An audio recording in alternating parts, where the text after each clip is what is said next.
സരീഷ, ഈ തെരഞ്ഞെടുപ്പിൻ്റെ പ്രചാരണ സമയത്ത് നരേന്ദ്രമോദി പറഞ്ഞ ഒരു കാര്യമുണ്ട് രാഹുൽ ഗാന്ധിയെക്കുറിച്ച്. അദ്ദേഹം പതിവായി കിട്ടുന്ന അവസരത്തിലെല്ലാം രാഹുൽ ഗാന്ധിയെ പരിഹസിച്ചാണ് സംസാരിക്കാറ്. അപ്പോൾ ഷഹസാദ എന്നാണല്ലോ വിളിക്കുന്നത്, രാജകുമാരൻ.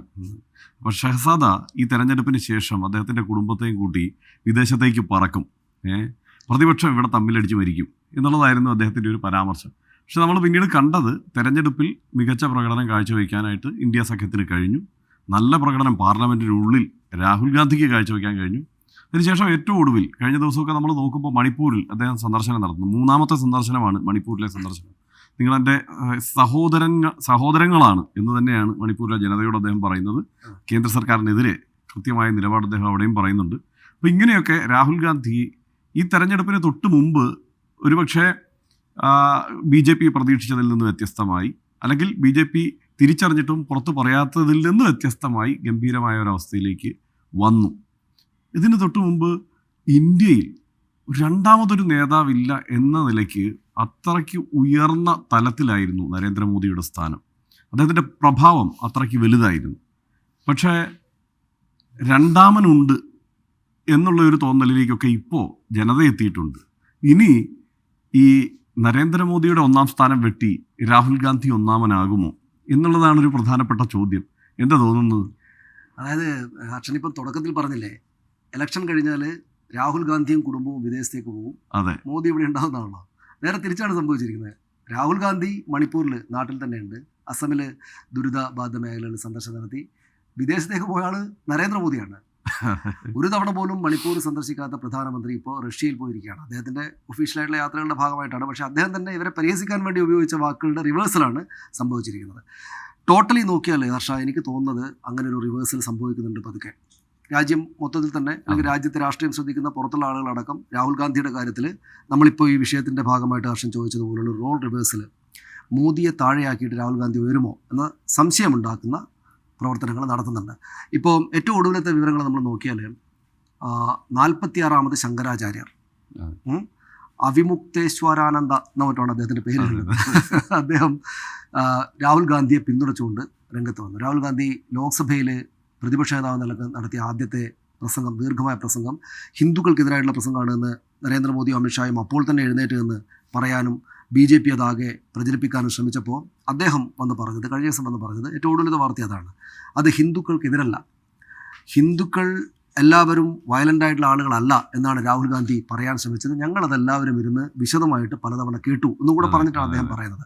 എന്ന് വെച്ചാൽ ഹിന്ദുത്വ വോട്ട് ബാങ്ക് അപ്പോടെ RSSൻ്റെയും BJPയുടെയും നരേന്ദ്രമോദിയുടെയും അമിത്ഷായുടെയും അടുത്തേക്ക് പോകുമായിരുന്ന ഒരു 10 വർഷക്കാലത്തിന് ശേഷം അതേ ഗ്രൗണ്ടിൽ ഇറങ്ങി കളി തുടങ്ങി രാഹുൽ ഗാന്ധി എന്നതാണ് നമ്മൾ കാണുന്നത്. ഒരു കാര്യം കൂടിയുണ്ട്, അതായത് പാർലമെൻറ്റിനകത്ത് ശിവൻ്റെ പടം എടുത്തിട്ട് അദ്ദേഹം പ്രദർശിപ്പിച്ചു. പാർലമെൻറ്റിലെ പ്രസംഗത്തിന് ശേഷം അദ്ദേഹത്തിൻ്റെ 2 വീഡിയോ പുറത്തു വന്നു. ഒന്ന് നീറ്റ് വിഷയത്തിൽ, ഒന്ന് ഹാത്രസ്, രണ്ടാമതൊരു വിഷയവും കൂടെയുണ്ട്. ഈ 2 വിഷയത്തിലാണ് അദ്ദേഹം വന്നത്, നീറ്റിലും അഗ്നിവീറിലും. ഈ 2 വിഷയത്തിലും അദ്ദേഹം വീഡിയോ സംസാരിക്കുമ്പോൾ അപ്പോഴത്തെ ശിവൻ്റെ ഫോട്ടോ ഉണ്ട്. അപ്പം നിങ്ങളുടെ ഗ്രൗണ്ടിലേക്ക് ഇറങ്ങിയിട്ടാണ് ഞാൻ കളിക്കുന്നത് എന്ന തോന്നലുണ്ടാകുന്ന രാഹുൽ ഗാന്ധിയാണ് നമ്മൾ കാണുന്നത്. അതിശക്തമായിട്ട്, നമ്മൾ പ്രത്യേകം പറയേണ്ടല്ലോ, അതിശക്തമായിട്ടുള്ള പ്രസംഗമായിരുന്നു ലോക്സഭയ്ക്കകത്തുണ്ടായിരുന്നത്. ഇപ്പോൾ അതിനും ശേഷം അദ്ദേഹം എന്ന് പറഞ്ഞിരിക്കുന്നത്, ഒന്ന് ലോക്സഭയിൽ വെച്ച് തന്നെ അദ്ദേഹം പറഞ്ഞു, മോദിയുടെ മുഖത്ത് നോക്കിയിട്ട് പറഞ്ഞു, അടുത്തതായിട്ട് ഞങ്ങൾ പിടിക്കാൻ പോകുന്ന ഗുജറാത്താണ് എന്നാണ്. ഇന്നലെ വീണ്ടും അദ്ദേഹം അത് പറഞ്ഞു, ഗുജറാത്തിൽ നമ്മൾ പിടിക്കാൻ പോവുകയാണ്, കോൺഗ്രസ്സുകാരോടെല്ലാം അദ്ദേഹം പറഞ്ഞു. അപ്പോൾ സത്യത്തിൽ പ്രധാനമന്ത്രി നരേന്ദ്രമോദി പറഞ്ഞതാണ് സത്യം. അതായത് ഇവരല്ല ജയിച്ചത് BJPയും RSSും തന്നെയാണ്. പക്ഷേ ആ ജയത്തിൻ്റെ പ്രതീതി ഉണ്ടാക്കിയ, അതും വലിയ ജയത്തിൻ്റെ പ്രതീതി ഉണ്ടാക്കിയിട്ട് രാഹുൽ ഗാന്ധി നരേന്ദ്രമോദിയെ മറച്ചിട്ട് വരികയാണെന്ന് തോന്നൽ പൊതുവിലുണ്ടാക്കുന്ന സംഭവങ്ങൾ നാട്ടിലുണ്ടെന്തായാലും, അല്ലേ? ഇപ്പോൾ 2004 രാഹുൽ ഗാന്ധി രാഷ്ട്രീയത്തിലേക്ക് വരുന്നത്. അതായത് നമ്മളൊക്കെ ഈ പണി തുടങ്ങിയ ശേഷമാണ് രാഹുൽ ഗാന്ധി രാഷ്ട്രീയത്തിലേക്ക് വരുന്നത്, മാധ്യമപ്രവർത്തനമൊക്കെ ആരംഭിച്ചതിന് ശേഷം. അതുകൊണ്ട് നമുക്കതുകൊണ്ട് ഏറ്റവും രസകരമായ ഒരു കാര്യം, നമുക്കധികം പ്രായമൊന്നും ആയിട്ടില്ലെങ്കിലും നമ്മൾ കണ്ടിട്ടുണ്ട് രാഹുൽ ഗാന്ധിയുടെ ഒരു വളർച്ച. അപ്പോൾ അതിൽ ആദ്യത്തെ 10 വർഷവും രണ്ടാമത്തെ 10 വർഷവും രണ്ടായി തന്നെ പകുത്ത് നിർത്തണം രാഹുൽ ഗാന്ധിയുടെ. കാരണം അദ്ദേഹം 2015 ഈ രാഷ്ട്രീയം ഉപേക്ഷിച്ചിട്ട് നാടുവിടുന്നത്. 56 ദിവസത്തേക്ക് ആണെന്ന്, 56 ദിവസമാണെന്ന് തോന്നുന്നു. 56 ദിവസത്തേക്ക് അദ്ദേഹം നാടുവിട്ടുപോയി, ഈ രാഷ്ട്രീയം തന്നെ ഉപേക്ഷിച്ചിട്ട് പോയി. അതിനുശേഷമുള്ള അദ്ദേഹത്തിന്റെ തിരിച്ചുവരവിൽ തന്നെ കാര്യം വലിയ വിജയം അതിനുശേഷം അദ്ദേഹം ഉണ്ടാക്കുന്നില്ലെങ്കിൽ, അതെ 56 ദിവസത്തേക്ക് അദ്ദേഹം നാടുവിടുകയാണല്ലോ, ആ തിരിച്ചുവരവിൽ തന്നെ അദ്ദേഹം പെർഫോം ചെയ്യാൻ തുടങ്ങിയിട്ടുണ്ട്. അതിൽ പ്രധാനമായും അതിനു മുമ്പ് നമുക്കറിയാം പാർലമെൻറ്റിൽ അദ്ദേഹം സംസാരിക്കുമ്പോൾ ആരെങ്കിലും ഒരു ചെറിയ ശബ്ദം ഉണ്ടാക്കിയാൽ പുള്ളി പ്രസംഗം തന്നെ നിർത്തും, അതിൻ്റെ പിന്നാലെ പോകും. ഇത്തവണത്തെ പാർലമെൻറ്റിലെ അദ്ദേഹത്തിൻ്റെ പ്രസംഗം ശ്രദ്ധിച്ചോ? കാരണം മൈക്കിലാണ് അദ്ദേഹത്തിൻ്റെ മുഴുവൻ ശ്രദ്ധയും. ഈ മൈക്ക് ഓണാണെങ്കിൽ ഞാൻ പറയുന്നത് നാട്ടുകാർ കേൾക്കുമെന്നുള്ള ബോധത്തിലേക്ക് അദ്ദേഹം പതുക്കെയാണെങ്കിലും എത്തിച്ചേർന്നിട്ടുണ്ട്. അതായത് അദ്ദേഹം വളരെ കൃത്യമായി എന്താണ് ഇവിടെ നടക്കുന്നത്, പാർലമെൻറ്റിലായാലും പുറത്തായാലും എങ്ങനെ പെരുമാറണം എന്നുള്ളതിനെക്കുറിച്ചുള്ള വളരെ വ്യക്തമായ ഒരു ധാരണയിലേക്ക് അദ്ദേഹം എത്തി. മുമ്പ് ഇപ്പോൾ കാര്യം ഹിമന്ത ബിശ്വ ശർമ്മയൊക്കെയാണ് ബി.ജെ.പിയിലേക്ക് പോയ ആളാണ്, എങ്കിലും ഉന്നയിച്ചിട്ടുള്ള ചില ആരോപണങ്ങളുണ്ട് രാഹുൽ ഗാന്ധിയോട്. അന്ന് അദ്ദേഹം കോൺഗ്രസിലായിരിക്കുമ്പോൾ രാഹുൽ ഗാന്ധിയോട് ഒരു കാര്യം സംസാരിക്കാൻ ചെന്നാൽ അദ്ദേഹം പട്ടിയെ കളിപ്പിച്ചുകൊണ്ടിരിക്കുകയായിരിക്കും. പിടി കഴിക്കുന്ന ബിസ്ക്കറ്റൊക്കെ തന്നെയായിരിക്കും ഇദ്ദേഹം എല്ലാവർക്കും പങ്കുവയ്ക്കുന്നത്. ആ നിലയിൽ ലാഘവ ബുദ്ധിയോടെയാണ് അദ്ദേഹം കാര്യങ്ങളെ കൈകാര്യം ചെയ്യുന്നത്. സംഘടനയെ തന്നെ ആ നിലയ്ക്ക് ലാഘവ ബുദ്ധിയോടെ കൈകാര്യം ചെയ്യുന്നു. ചില സമയത്ത് വൈകാരിക വിക്ഷോഭങ്ങളിൽ അദ്ദേഹം പെട്ടിരുന്നു. ആ രീതിയിൽ പേപ്പറൊക്കെ വലിച്ചു കീറിക്കളയുന്ന രീതിയിലേക്ക് അദ്ദേഹം ഇടപെട്ടിരുന്നു, പക്വത കാട്ടിയിരുന്നില്ല. ഇതൊക്കെ സംഭവിച്ചിരുന്നതാണ്. പക്ഷേ അതിൽ നിന്നുള്ള വലിയ മാറ്റം, ഒരുപക്ഷെ ഈ യാത്ര മനുഷ്യനെ വല്ലാതെ മാറ്റും എന്നൊക്കെ പറയുന്നതിൻ്റെ ഏറ്റവും മികച്ച ഒരു ഉദാഹരണമായിരിക്കും രാഹുൽ ഗാന്ധി. ആർക്കും നമ്മളിപ്പോൾ വെറുതെ ഇരുന്ന് ആലോചിച്ചാൽ വലിയ പിന്തുണയൊക്കെ ഉണ്ട്, ആളുകളൊക്കെ ഉണ്ടല്ലോ, അവരുടെ ഒപ്പം നടക്കാമല്ലോ എന്നൊക്കെ ആലോചിച്ചാലും ഒരു മനുഷ്യനെ സംബന്ധിച്ചിടത്തോളം വലിയ കഷ്ടപ്പാട് നിറഞ്ഞ ഒരു പരിപാടിയാണ്. ഇത്രയധികം ആരാധകരും അണികളുമായി എൻഗേജ് ചെയ്തുകൊണ്ട് നടക്കുക എന്നുള്ളത്. മനുഷ്യർ സംസാരിച്ചിട്ടുണ്ട്, മനുഷ്യൻ തളരും. പക്ഷെ ആ തളർച്ച അറിയാൻ അദ്ദേഹം നടന്നതോടെ ഇന്ത്യയെ അദ്ദേഹം കുറെ കൂടി വ്യക്തമായി മനസ്സിലാക്കുകയും അദ്ദേഹത്തിൻ്റെ ഒരു പക്വത എന്നത് വളരെ പ്രകടമായി നമുക്ക് മുന്നിലേക്ക് വരികയും ചെയ്തു.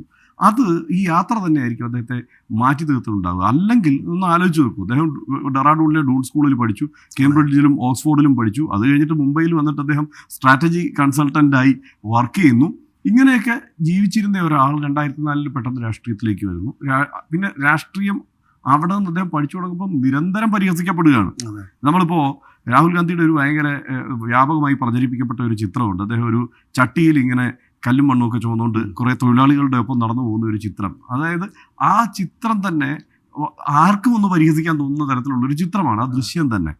അതൊക്കെ വല്ലാതെ ബി.ജെ.പി പ്രചാരണത്തിന് ഉപയോഗിച്ചിട്ടുണ്ട്. അദ്ദേഹത്തെ രാജകുമാരൻ്റെ ഇമേജിൽ നിലനിർത്താൻ വേണ്ടി വല്ലാതെ ഉപയോഗിച്ചിട്ടുണ്ട്. ആ രാജകുമാരൻ്റെ ഇമേജിന് വെളിയിലേക്ക് അദ്ദേഹം സമ്പൂർണ്ണമായി വന്നിരിക്കുന്നു എന്നുള്ളതാണ് ഇപ്പോഴത്തെ വലിയ പ്രത്യേകത. അതിനകത്ത് എനിക്ക് തോന്നിയിട്ടുള്ളൊരു കാര്യം എപ്പോഴും, അതായത് രാഹുൽ ഗാന്ധിയെ രാജ്യത്തിന് സമ്മാനിച്ചത് യഥാർത്ഥത്തിൽ ബി.ജെ.പി ആണ് എന്നാണ് എൻ്റെ ഒരു വിലയിരുത്തൽ.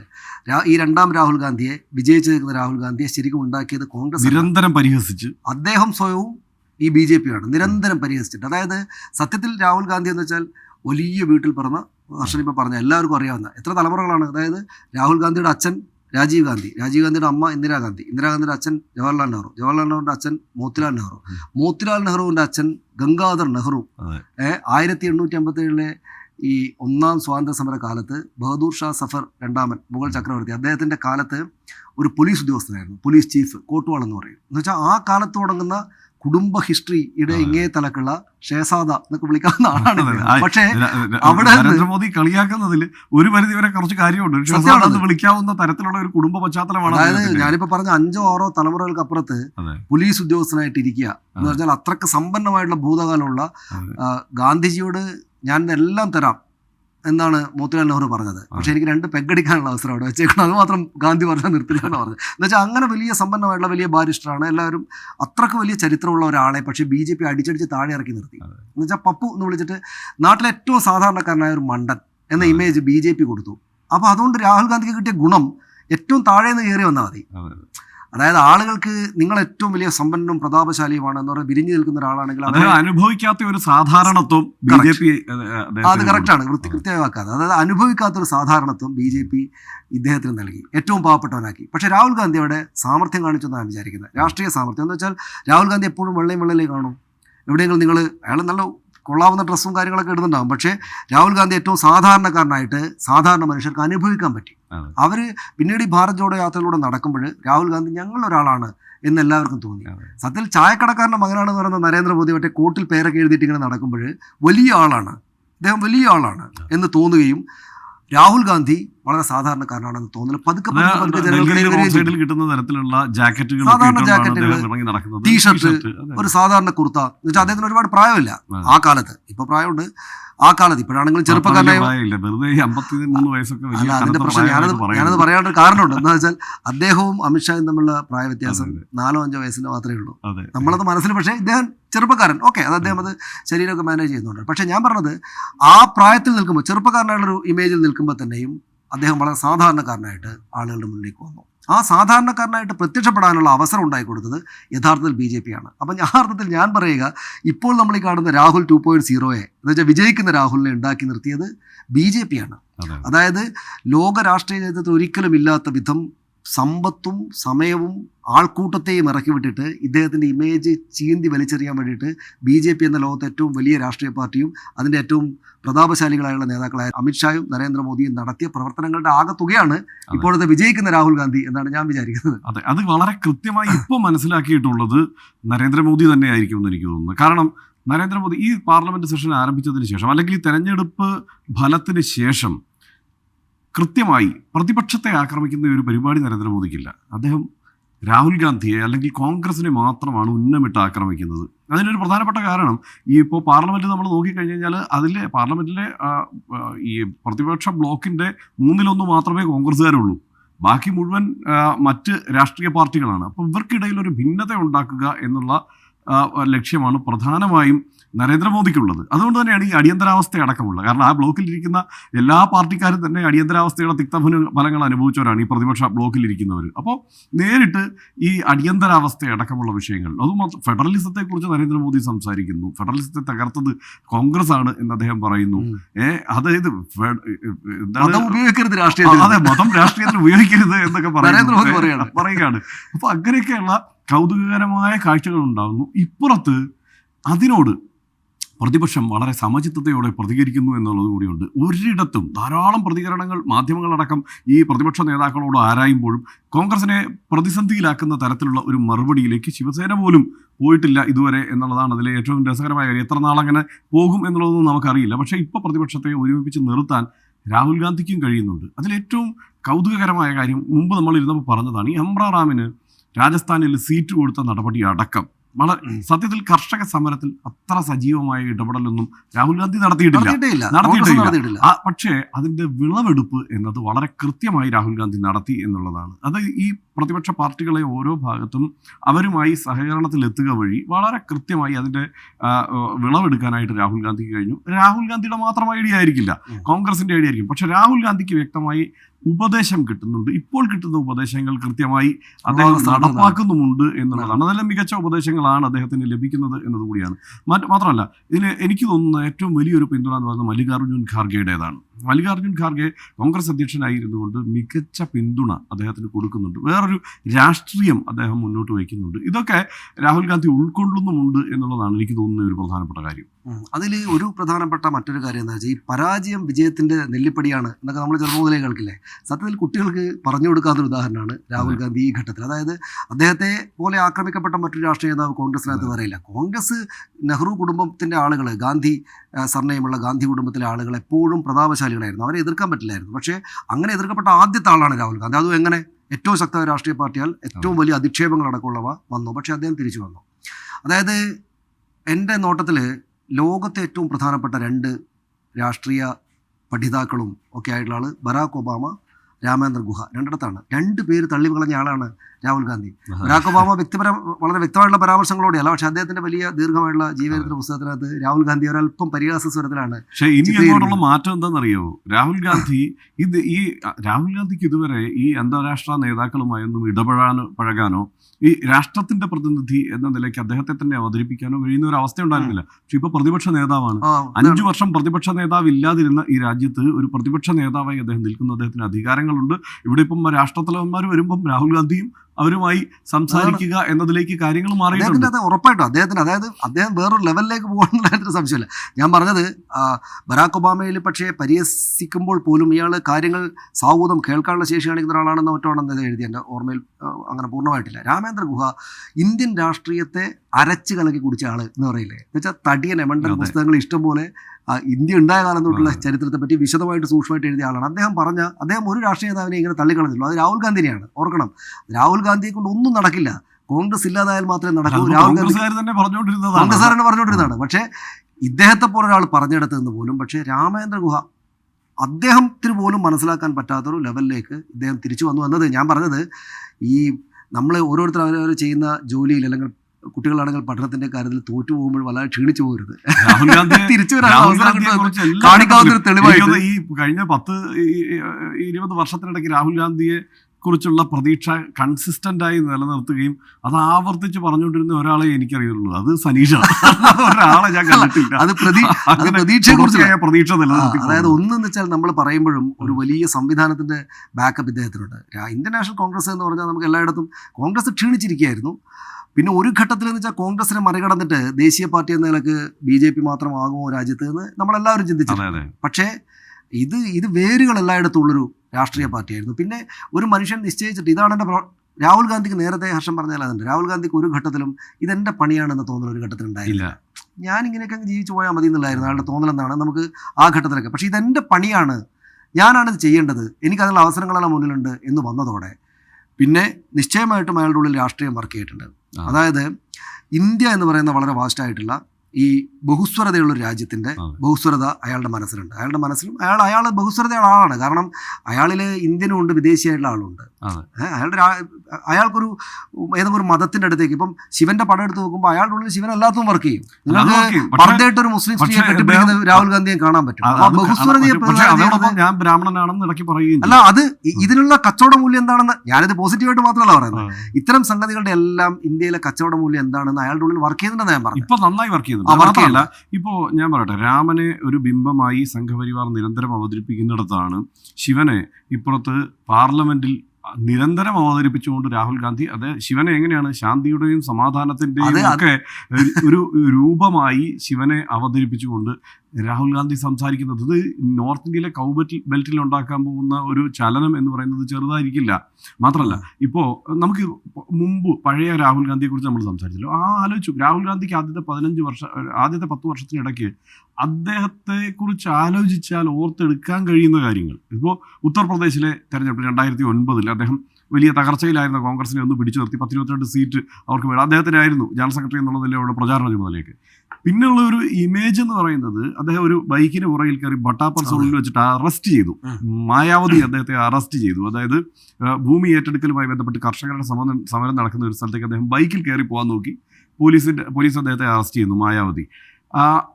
പിന്നെ ഇദ്ദേഹം ഈ ചട്ടി ചുമന്നുകൊണ്ട് പോകുന്ന ഇമേജാണ്. അതല്ലാതെ അതിന് മുമ്പുള്ള കാലത്തേത് അത്ര കൃത്യമായി അദ്ദേഹത്തെ അടയാളപ്പെടുത്തിയതില്ല. പക്ഷെ അതിനുശേഷം അങ്ങനെയല്ല. ഈ പറഞ്ഞ വൈകാരികമായ പ്രകടനമാണെങ്കിൽ കൂടി അദ്ദേഹം എപ്പോഴും അദ്ദേഹം ഉണ്ടായിരുന്നു, അദ്ദേഹം നിറഞ്ഞ് നിൽക്കുന്നുണ്ടായിരുന്നു ഈ 10 വർഷം. പക്ഷെ അതിനൊരു തുടർച്ച കിട്ടുന്നില്ലായിരുന്നു പലപ്പോഴും.